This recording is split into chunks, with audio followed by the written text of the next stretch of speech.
नमस्कार दोस्तों, मैं मुकेश सिंह परिहार आपका हार्दिक स्वागत करता हूं स्टडी विद एमआर क्लासेस पर।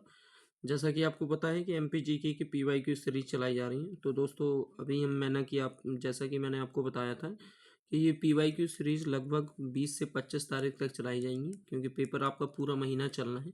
तो लगभग 20 से 25 तारीख तक चलाई जाएंगी। आप जितना हो सके उतना देखें, और इन सीरीज से आप ये मान के चलें बहुत सारे क्वेश्चन डायरेक्ट आपको मिल रहे हैं और बहुत ज़्यादा हेल्पफुल भी हो रही है। पहला क्वेश्चन बेतला पार्क कहाँ पर स्थित है? दोस्तों बेतला पार्क की अगर मैं बात करूं तो बेतला पार्क, अगर हम बात करें तो बेतला पार्क पहले क्या था, अगर हम देखें तो पहले जो बेतला पार्क था बिहार राज्य में स्थित था। लेकिन अगर हम वर्तमान की बात करें तो वर्तमान में ये झारखंड के पलामू जिले में स्थित है। ठीक है, इसे 1974 ईस्वी में इसे क्या किया गया? टाइगर रिजर्व घोषित किया गया। टाइगर रिजर्व क्या किया गया? घोषित किया गया। ठीक है, टाइगर रिजर्व क्षेत्र घोषित किया गया। यहाँ पर बड़ी संख्या में बाघ, तेंदुआ, जंगली भालू, सांबर, नील आदि जानवर क्या होते हैं, यहाँ पर पाए जाते हैं। तो इसका जो राइट आंसर हो जाएगा क्या हो जाएगा दोस्तों? बिहार होगा। अगले क्वेश्चन बढ़ते हैं। अगला क्वेश्चन सम्मिलित कीजिए कान्हा राष्ट्रीय उद्यान। अब कान्हा राष्ट्रीय उद्यान की अगर हम बात करें तो कान्हा किसली कहाँ पर है आपको पता होना चाहिए। तो कान्हा किसली आपका पड़ता है मंडला पे। ठीक है, कान्हा किसली कहाँ पर है? मंडला पे। बांधवगढ़ राष्ट्रीय उद्यान कहाँ पर है? तो आपको पता होना चाहिए बांधवगढ़ राष्ट्रीय उद्यान आपका शहडोल में पड़ता है। ठीक है, माधव राष्ट्रीय उद्यान की अगर हम बात करें तो माधव राष्ट्रीय उद्यान आपका पड़ता है शिवपुरी में। और इंद्रावती राष्ट्रीय उद्यान की बात करें तो बस्तर में। तो ये इसके क्या हो जाएंगे? राइट आंसर हो जाएंगे। अगला क्वेश्चन टाइगर राज्य किसे घोषित किया गया है? तो दोस्तों जो टाइगर राज्य है वो आपके मध्य प्रदेश को घोषित किया गया है। तो इसका जो राइट आंसर हो जाएगा मध्य प्रदेश। ठीक है, टाइगर राज्य किसे घोषित किया गया है? मध्य प्रदेश में। अगर हम बात करें मध्य प्रदेश में वर्तमान में टाइगर मतलब बाघों की जो संख्या है, ये भी पूछी जाती है कभी कभी। तो बाघों की जो संख्या है वो कितनी है दोस्तों? 785 है। ठीक है, जिसमें से मध्य प्रदेश के कान्हा किसली को 1973 में, और पेंच राष्ट्रीय उद्यान को 1992 में, और बांधवगढ़ राष्ट्रीय उद्यान 1953 में, पन्ना को 1994 में राष्ट्रीय उद्यान को राष्ट्रीय प्रोजेक्ट टाइगर में क्या किया गया था? शामिल किया गया था। ये वाली बात भी हमें क्या रखनी है? याद रखनी है। अगला क्वेश्चन गिर के शेरों को रखे जाने हेतु किस राष्ट्रीय पार्क या अभ्यारण्य का चयन किया गया है? जो गिर के शेर हैं, गिर के शेरों को रखे जाने हेतु बांधवगढ़ राष्ट्रीय पार्क का क्या किया गया है? चयन किया गया है। अब ये जो बांधवगढ़ राष्ट्रीय उद्यान है ये एक तरीके से कहाँ पर है? तो आपको पता होना चाहिए कि बांधवगढ़ राष्ट्रीय उद्यान, मैंने अभी थोड़ी देर पहले आपको बताया था कि ये शहडोल में पड़ता है। कहाँ पर पड़ता है? शहडोल में। लेकिन राज्य का पहला राष्ट्रीय उद्यान जिसे है ना एक तरीके से क्या बना था वो राज्य का पहला राष्ट्रीय उद्यान मंडला जिले के सन 1955 में बना, जिन्हें हम कान्हा किसली राष्ट्रीय उद्यान भी कहते हैं। तो राज्य का अगर हम पहला राष्ट्रीय उद्यान की बात करें, राज्य का पहला राष्ट्रीय उद्यान की बात करें तो कान्हा किसली राष्ट्रीय उद्यान है। राज्य का पहला राष्ट्रीय उद्यान कौन सा है? कान्हा किसली और राष्ट्रीय उद्यान है। जो कब बना था? तो 1955 में भी बना था। सन भी आपको याद रखना है, 1955 में।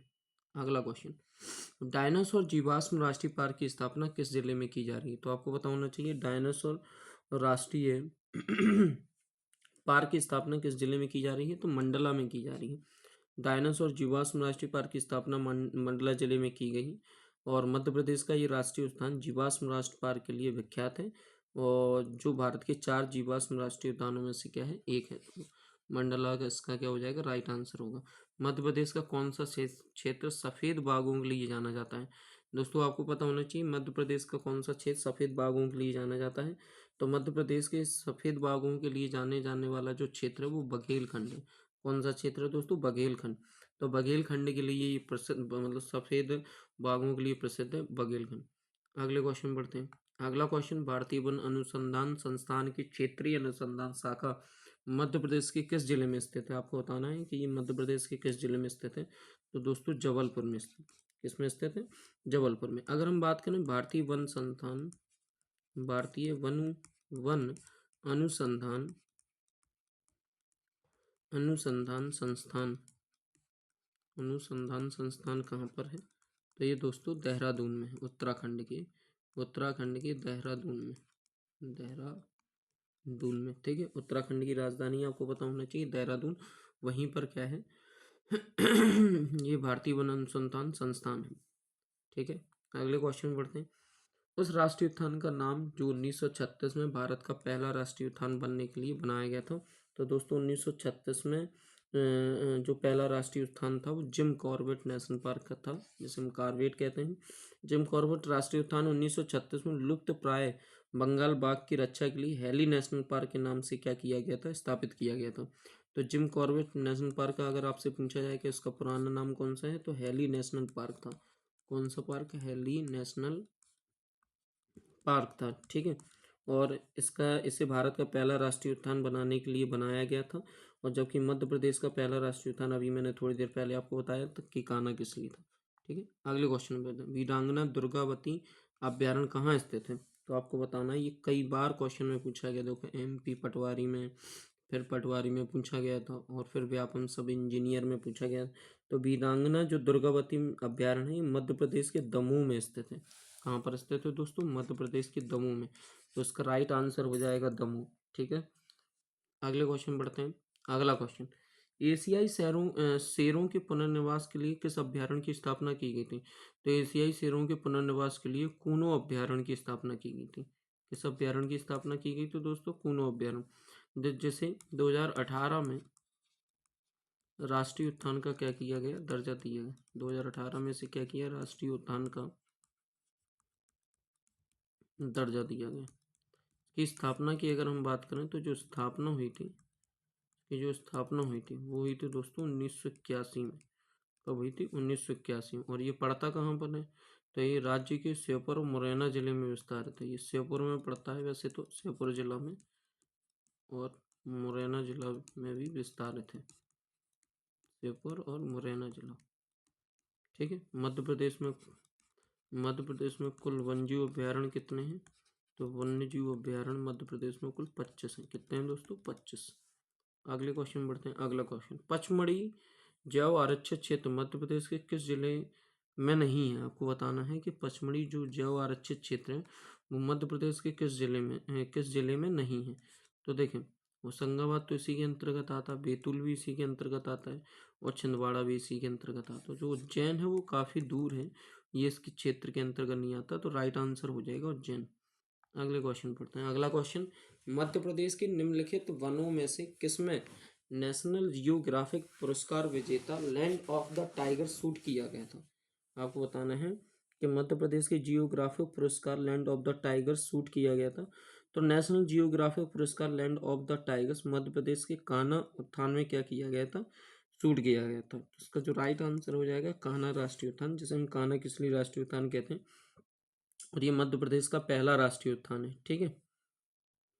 अगले क्वेश्चन बढ़ते हैं। अगला क्वेश्चन, भारत सरकार पर्यटन मंत्रालय से उत्कृष्टता का पुरस्कार पन्ना राष्ट्रीय उद्यान ने किस वर्ष प्राप्त किया था? तो पन्ना राष्ट्रीय उद्यान ने 2007 में इसको क्या किया था? पुरस्कार ये प्राप्त किया था, ठीक है, ध्यान रखना। और यह राष्ट्रीय उद्यान आंवला उत्पादन और रेप्टाइल पार्क व जंगली भैंसा के लिए प्रसिद्ध है, ठीक है। आंवला उत्पादन, रेप्टाइल पार्क और जंगली भैंसा के लिए क्या है? ये प्रसिद्ध है। और इसके अंतर्गत कैन घड़ियाल वन्यजीव अभ्यारण्य, पांडव जलप्रपात एवं गाथा जलप्रपात भी क्या हैं? स्थित हैं। कैन घड़ियाल इसी के अंतर्गत आता है, कैन घड़ियाल और कैन घड़ियाल वन्यजीव अभ्यारण्य। पांडव पूछा जाता है कि पांडव जलप्रपात कहाँ पर है? तो ये पांडव जो जलप्रपात है आपका एक तरीके से वो भी इसी के अंतर्गत आता है, पांडव जलप्रपात और फिर गाथा जलप्रपात, ठीक है। तो जो पन्ना का राष्ट्रीय उद्यान है उसके अंतर्गत पांडव जलप्रपात और गाथा जलप्रपात ये दोनों ही स्थित हैं।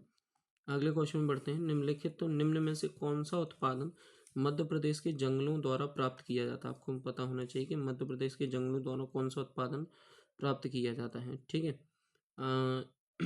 लकड़ी और बांस का तो ऐसा कोई नहीं है, तो ये तो आंसर सही नहीं है, इनमें से कोई नहीं है। ये भी तेंदू का पत्ता तो केवल नहीं पाया जाता है मध्य प्रदेश में, तेंदू का पत्ता और लकड़ी बाँस दोनों ही पाए जाते हैं। तो इसका राइट आंसर क्या हो जाएगा? 2।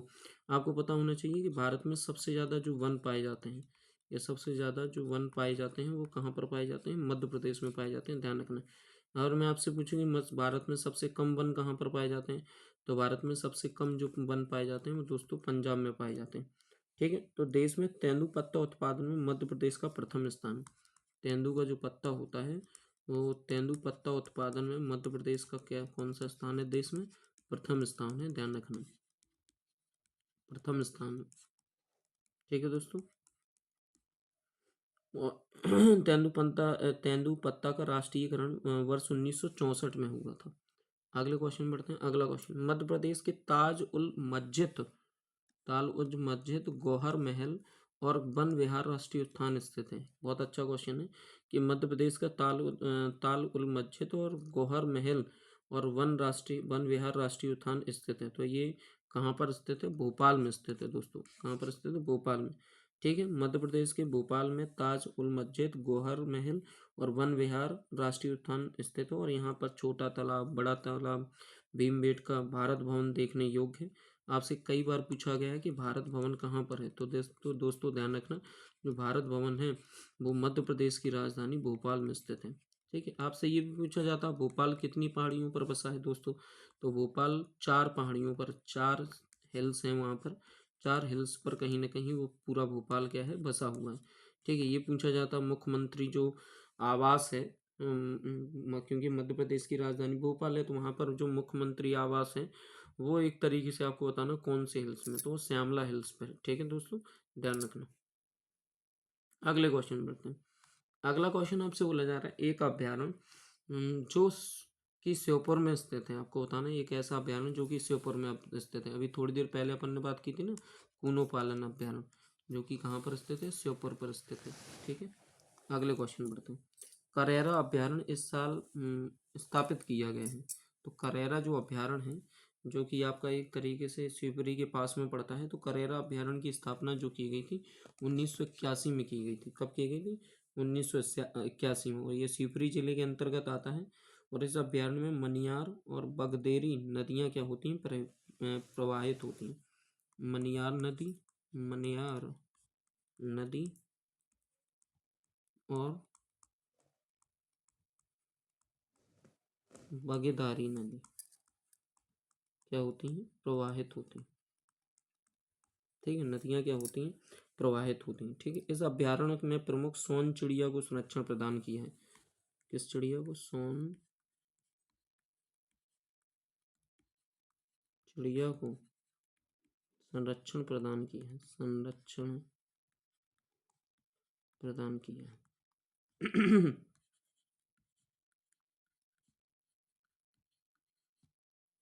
ठीक है, अगले क्वेश्चन में पढ़ते हैं। मध्य प्रदेश में गाय अभ्यारण्य निम्न स्थान पर स्थित है। आपको पता है कि मध्य प्रदेश में जो गाय अभ्यारण्य है वो निम्न स्थान पर स्थित है। तो अगर हम गाय अभ्यारण्य की बात करें तो मध्य प्रदेश की जो गाय अभ्यारण्य है वो एक तो कहाँ पर स्थित है, तो आपको बताऊँ मध्य प्रदेश में जो गाय अभ्यारण्य है वो आगर मालवा सलारिया ग्राम प्रदेश पहला गौ अभ्यारण्य स्थापित किया गया है। तो इसका जो राइट आंसर हो जाएगा वो कौन सा हो जाएगा? सलारिया आगर मालवा हो जाएगा। ठीक है, इसका जो राइट आंसर होगा वो कौन सा होगा? आगर मालवा सलारिया। अगले क्वेश्चन पढ़ते हैं। कान्हा राष्ट्रीय उद्यान कहाँ यहाँ पर स्थित है? आपको बताना है कि कान्हा जो राष्ट्रीय उद्यान है वो कहाँ पर स्थित है। तो कान्हा राष्ट्रीय उद्यान जो स्थित है ना तो बिहार में स्थित है दोस्तों, ना ही तमिलनाडु में, ना ही आंध्र प्रदेश में। कान्हा राष्ट्रीय उद्यान कहाँ पर स्थित है? मध्य प्रदेश में, क्योंकि ये मध्य प्रदेश का पहला राष्ट्रीय उद्यान है। ठीक है। निम्नलिखित उद्यानों में से कौन सा उद्यान मंडला जिले में स्थित है? आपको बताना है कि मंडला जिले में कौन सा स्थान स्थित है। तो मंडला जिले में अगर हम बात करें तो चंबल राष्ट्रीय उद्यान तो है नहीं है, डिंडोरी भी नहीं है, बांधवगढ़ भी नहीं है। तो दोस्तों कौन सा होगा? कान्हा राष्ट्रीय उद्यान होगा। कौन सा राष्ट्रीय उद्यान होगा? कान्हा राष्ट्रीय उद्यान। अगले क्वेश्चन बढ़ते हैं। अगला क्वेश्चन, किस बांध के विरुद्ध नर्मदा बचाओ आंदोलन प्रारंभ किया गया था? किस बांध के विरुद्ध नर्मदा बचाओ जो आंदोलन था वो क्या किया गया था? प्रारंभ किया गया था दोस्तों। तो आपको बताना है कि नर्मदा बचाओ जो आंदोलन था वो किस बांध के विरुद्ध आपको एक तरीके से प्रारंभ किया गया था। तो जो सरदार सरोवर बांध है, सरदार सरोवर बांध आपको पता होना चाहिए, गुजरात में, हाँ गुजरात में स्थित है, ठीक है, नर्मदा नदी के ऊपर। और यहीं पर सबसे बड़ी जो मूर्ति है स्टैचू ऑफ यूनिटी, वो भी यहीं पर बनी हुई है। और इसकी जो आधारशिला रखी थी 5 अप्रैल 5 अप्रैल 1961 को, 5 अप्रैल 1961 को पंडित जवाहरलाल नेहरू द्वारा इसकी क्या रखी गई थी, आधारशिला रखी गई थी। और ये विश्व का दूसरा सबसे ऊंचा बांध है। ये विश्व का क्या है, ये विश्व का दूसरा सबसे ऊंचा बांध है। विश्व का दूसरा सबसे ऊंचा क्या है, बांध है, ठीक है। इसका जो राइट आंसर हो जाएगा वो ए हो जाएगा, सरदार सरोवर बांध। अगले क्वेश्चन पढ़ते हैं। निम्न में से कौन सा राष्ट्रीय उद्यान मध्य प्रदेश में संबंधित नहीं है। आपको बताना है कि निम्न में से कौन सा राष्ट्रीय उद्यान जो है वो मध्य प्रदेश से संबंधित नहीं है। कान्हा राष्ट्रीय उद्यान, माधव राष्ट्रीय उद्यान, बांधवगढ़ और जिम कॉर्बेट। तो देखो कान्हा राष्ट्रीय उद्यान तो है संबंधित, बांधव भी है, और माधव राष्ट्रीय उद्यान भी है, और बांधवगढ़ भी है। लेकिन जिम कॉर्बेट जो नेशनल पार्क है वो उत्तराखंड में है, ना कि मध्य प्रदेश में। तो इसका जो राइट आंसर हो जाएगा वो डी हो जाएगा। मध्य प्रदेश में जीवाश्म पार्क स्थित है। आपको बताना है कि मध्य प्रदेश में जीवाश्म पार्क कहाँ पर स्थित है। तो मध्य प्रदेश की अगर हम जीवाश्म पार्क की बात करें तो मध्य प्रदेश में जीवाश्म पार्क डिंडोरी जिले में स्थित है, डिंडोरी जिले में। तो इसका जो राइट आंसर हो जाएगा डिंडोरी जिला। और कहाँ पर स्थित है, तो इसकी स्थापना पहले अगर हम बात करें स्थापना कब हुई थी, तो स्थापना की अगर हम बात करें तो स्थापना हुई थी 1983 में, ठीक है। और इस राष्ट्रीय उद्यान स्थापना जो हुई थी वो कहाँ पर हुई थी, कब हुई थी, 1983 में, डिंडोरी जिले में। इस राष्ट्रीय उद्यान का जो विस्तार है वो कान्हा राष्ट्रीय उद्यान और बांधवगढ़ राष्ट्रीय उद्यान के मध्य तक है। राइट आंसर हो जाएगा डिंडोरी। अगले क्वेश्चन में बढ़ते हैं। भारत में किस राज्य में अधिकतम वन आच्छादन है, फॉरेस्ट कवर कहाँ पर है। तो झारखंड में है कि उत्तर प्रदेश में है कि हरियाणा में है कि मध्य प्रदेश में। अभी थोड़ी देर पहले मैंने आपको बताया था कि सबसे ज़्यादा भारत में जो वन पाए जाते हैं मध्य प्रदेश में पाए जाते हैं। कहाँ पर पाए जाते हैं, मध्य प्रदेश में। अगर आपसे कोई पूछे कि मध्य प्रदेश की पहली वन नीति कब आई थी, मध्य प्रदेश की पहली वन नीति, पहली वन नीति कब आई थी, तो मध्य प्रदेश की पहली वन नीति 1952 में बनी थी, ठीक है। 1952 में क्या थी, बनी थी। बोरी वन्यजीव अभ्यारण्य किस जिले में स्थित है। आपको बताना है कि बोरी जो वन्यजीव अभ्यारण्य है वो किस जिले में स्थित है। तो ये मध्य प्रदेश के होशंगाबाद जिले में स्थित है। होशंगाबाद को आज आपको पता ही होगा कि नर्मदापुरम जिले के नाम से जानते हैं। किस नाम से जानते हैं, नर्मदापुरम जिले से जानते हैं। और इसकी स्थापना की अगर बात की जाए, कि किसकी बात की जाए, स्थापना की अगर बात की जाए तो स्थापना जो हुई थी वो 1865 में हुई थी, 1865 में। रातापानी बाघ अभ्यारण्य स्थित है। आपको बताना है कि जो रातापानी बाघ अभ्यारण्य है वो कहाँ पर स्थित है। तो रातापानी जो बाघ अभ्यारण्य है वो आपका कौन से जिले में स्थित है, ना तो मुरैना जिले में स्थित है, ना धार जिले में स्थित है। कौन से जिले में स्थित है, रायसेन जिले में स्थित है। कौन से जिले में, और रायसेन जिले में, ठीक है। रातापानी बाघ अभ्यारण्य मध्य प्रदेश के रायसेन जिले में स्थित है। और यह अपने सुंदर सागौन और वनों के लिए क्या है, प्रसिद्ध है। तो इसका जो राइट आंसर होगा वो सी होगा। क्योंनी अभ्यारण्य जिले में स्थित है। क्योंनी अभ्यारण्य जो जिला है वो सिवनी के मध्य प्रदेश के देवास जिले में स्थित है। सिवनी के कौन से जिले में स्थित है, मध्य प्रदेश के देवास जिले में स्थित है, ठीक है। और ये 135 किलोमीटर क्षेत्र में फैला हुआ है। ये गलियारों और माध्यम में रातापानी टाइगर रिजर्व से जुड़ा है। तो इसका राइट आंसर हो जाएगा बी। अगले क्वेश्चन में बढ़ते हैं। WWF ने मध्य प्रदेश के 6 प्रोजेक्ट टाइगर इस वर्ष में शुरू किए थे। कब शुरू किए थे दोस्तों, तो 1973 में क्या किया गया था, शुरू किया गया था। कब शुरू किए गए थे, 1973 में। निम्न में कान्हा के लिए जाना जाता है। आपको पता होना चाहिए कि कान्हा जो है ना कै के लिए जाना जाता है। तो कान्हा दोस्तों न तो संग्रहालय के लिए, न गुफा काल के लिए, न मूर्तियों के लिए, राष्ट्रीय उत्थान के लिए जाना जाता है। किसके लिए जाना जाता है दोस्तों, राष्ट्रीय उत्थान के लिए। अगला क्वेश्चन, कैन घड़ियाल अभ्यारण्य स्थित है। आपको बताना है कि जो कैन घड़ियाल अभ्यारण्य है वो कहाँ पर स्थित है। तो दोस्तों कैन घड़ियाल जो अभ्यारण्य मध्य प्रदेश के छतरपुर और पन्ना जिले में स्थित है ये दोस्तों। राइट आंसर कौन सा हो जाएगा? छतरपुर। अगर हम इसकी स्थापना की बात करें तो इसकी जो स्थापना हुई थी वो कब हुई थी? तो 1981 में हुई थी। ठीक है, वो कब हुई थी दोस्तों? 1981 में। और 2017 से यहाँ गिद्धों के संरक्षण भी क्या है? प्रस्तावित है। अगले क्वेश्चन में बात कर लेते हैं, पन्ना राष्ट्रीय उद्यान को टाइगर रिजर्व कब घोषित किया गया था? तो पन्ना राष्ट्रीय उद्यान को टाइगर रिजर्व जो घोषित किया गया था 1994 में दोस्तों। कब किया गया था? 1994 में। और ये मध्य प्रदेश के पन्ना जिले में विकसित किया गया है। ठीक है, अगला एवं लास्ट क्वेश्चन, भूर सिंह बारासिंगा कौन सी राष्ट्रीय उद्यान का आधिकारिक शुभांकर है? आपको बताना है कि भूर सिंह और बारासिंगा कौन से राष्ट्रीय उद्यान का शुभंकर है? तो इसका जो राइट आंसर हो जाएगा वो सी हो जाएगा। ठीक है, कान्हा राष्ट्रीय उद्यान, जो कि भारत का कह रहा हूँ, एमपी का सबसे पहला राष्ट्रीय उद्यान है। और ये मध्य प्रदेश के मंडला जिले में स्थित है और इसकी जो स्थापना हुई थी 1955 में। दोस्तों, आपको अगर वीडियो पसंद आती है तो प्लीज़ लाइक एंड सब्सक्राइब कीजिए और कमेंट जरूर कीजिए। धन्यवाद दोस्तों।